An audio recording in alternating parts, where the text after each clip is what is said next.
Bonjour à tous, je vais vous montrer quelques tips un peu ménagers, qu'on peut faire à la maison qui sont super pratiques.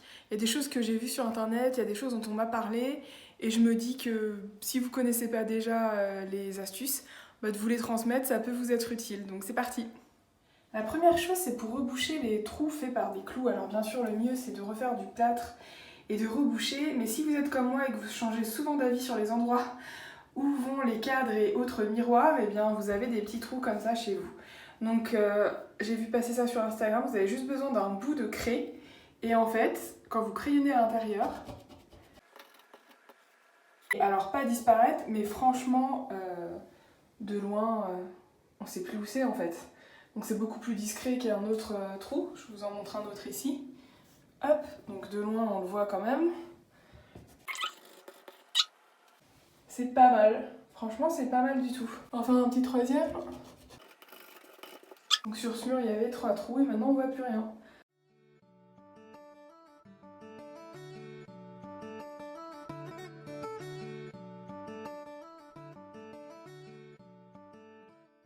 L'autre petite astuce, c'est dans ma buanderie, dans ma petite coupelle comme ça avec les hirondelles, j'utilise ceci. Alors ça ressemble à un savon, mais ce n'en est pas. C'est ce qu'on appelle du fiel de bœuf. Donc vous pouvez trouver ça dans différentes drogueries ou dans les magasins tels que Castorama et Leroy Merlin. Et en fait, c'est un produit naturel qui vraiment enlève le gras des taches, mais c'est vraiment incroyable. Genre moi avec du détachant classique, il y a des taches notamment d'herbe ou de cambouis, donc des choses assez fortes qui ne partaient pas même au bout de plusieurs lavages. Vous utilisez ça et ça part. Donc c'est quand même super. Sur le sang aussi ça marche bien. Donc comment ça s'utilise? Donc là il est sec. Faut vraiment l'immerger sous l'eau, bien le mouiller et en fait vous venez frotter sur la tâche. Donc vous allez voir ça fait un dépôt gras et c'est ce gras qui va absorber la tâche en fait après un lavage. Donc on en met vraiment beaucoup. Ça mousse légèrement mais c'est pas du savon donc c'est pas vraiment de la mousse. Ça vous fait un dépôt blanc, comme s'il y avait de la cire de bougie un peu. Mais vous mettez dans votre machine à laver, vous mettez pas d'autres détachants, vous mettez votre lessive habituelle et vraiment ça fait des miracles. Le fiel de bœuf. Un autre petit tips bricolage, c'est quand vous voulez percer un mur avec une perceuse ou pour mettre une cheville avec un tournevis, etc. Pour éviter, vous savez, que la petite poussière de plâtre tombe par terre, vous prenez un post-it. Donc là, moi, j'ai que ça comme post-it. Le mieux, c'est les carrés, mais ça fonctionne aussi. Imaginons que vous voudriez vous faire votre trou ici. Vous mettez le post-it juste en dessous, à l'horizontale. Vous le repliez, comme ceci. Voilà. Vous percez votre trou et toute la poussière va tomber dans le post-it. Et en plus, si vous avez plusieurs trous à faire, comme c'est repositionnable, vous pouvez gentiment enlever le post-it, jeter la poussière et le recoller ailleurs, là où vous devez faire votre autre trou. Et voilà, il n'y a rien par terre. Dernière petite astuce du quotidien, c'est si vous faites tomber des petites choses par terre, type grosses paillettes, sequins, des perles, ou même des petits bijoux, vous savez, genre l'arrière des boucles d'oreilles, ce genre de choses, et que vous ne le trouvez pas, ou que c'est pas accessible, ou tout simplement que c'est très long à ramasser parce qu'il y en a plein, eh bien vous avez juste à vous munir d'un collant. Vous mettez ça au bout sur le suceur de votre aspirateur et vous pourrez récupérer, tant que l'aspirateur est en marche, tous les petits objets. Je vais vous faire une démo.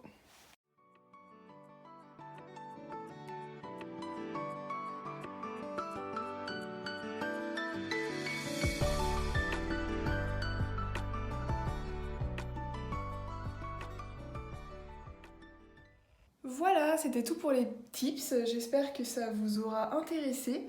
N'hésitez pas à me dire si vous en utilisez un ou plusieurs et si ça vous facilite la vie.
Nous sommes vendredi 14 mars.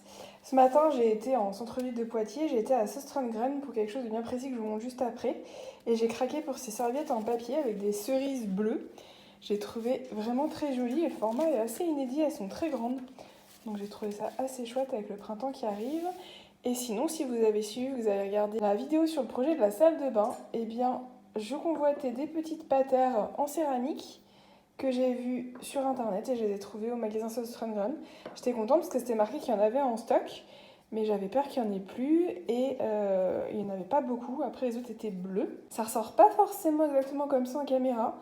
Ça les blanchit un peu, elles sont vraiment beige avec des petits points comme ça et ça se visse dans le mur.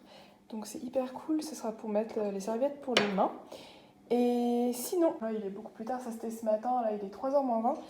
J'ai été au traiteur asiatique dont je vous ai déjà parlé, Petit Panda. Je vais vous montrer mes petites emplettes. La principale raison pour laquelle j'allais à ce magasin, c'est cette sauce. Sweet Chili Sauce, elle est vraiment excellente. Et j'ai des petites bouchées AKO que j'avais pris chez Picard.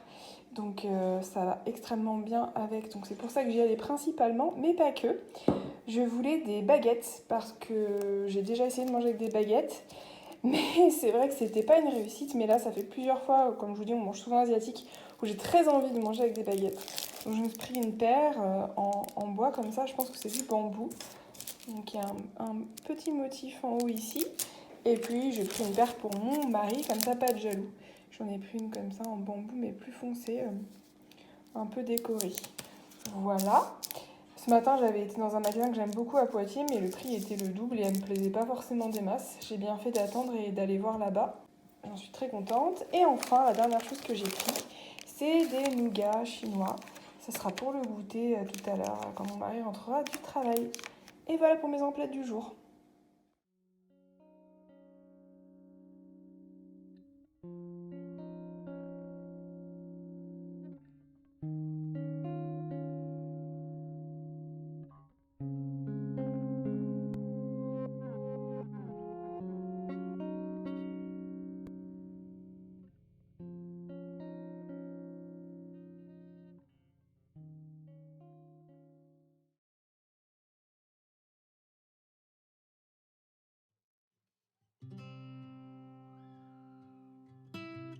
La recette que je vais réaliser est très facile.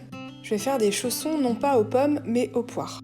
Donc pour ça, j'utilise mes moules exprès, de la pâte feuilletée pur beurre, de la compote de poire. J'ai aussi besoin d'un œuf. D'ailleurs, un autre tips pour savoir si un œuf est toujours bon, vous le plongez dans l'eau et il faut qu'il coule à pic. Le four à 220 degrés en chaleur tournante. J'ai besoin d'un couteau et de l'ustensile pour le jaune d'œuf. Première étape, je sors ma pâte du frigo, je la réchauffe un peu pour pouvoir bien la dérouler. Je casse mon œuf. J'ai lu quelque part qu'on pouvait utiliser et le blanc et le jaune pour faire dorer, pas seulement le jaune, donc c'est ce que j'ai fait ici. J'ouvre la compote et j'utilise mes moules comme mon porte-pièce.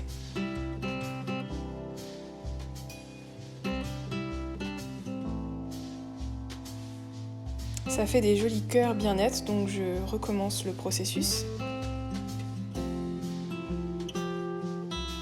Je vais rajouter du 4 épices. Je n'avais pas de cannelle, mais 4 épices c'est très bien. Je mets un premier cœur, je le garnis de compote de poire,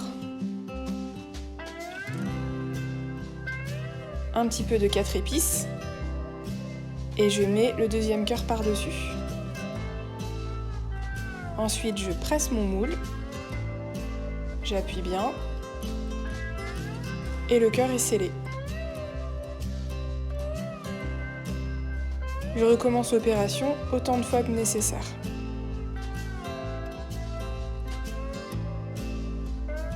Une fois que c'est terminé, je récupère le reste de pâte, j'en refais une boule et je l'étale à nouveau pour pouvoir la réutiliser.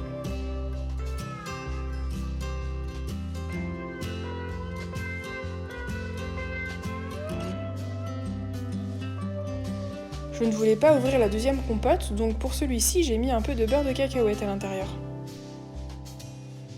Mais sur exactement le même procédé. Il me restait encore un peu de pâte, donc j'ai décidé de faire une petite tresse de pâte feuilletée. Je badigeonne mes chaussons avec l'œuf mélangé.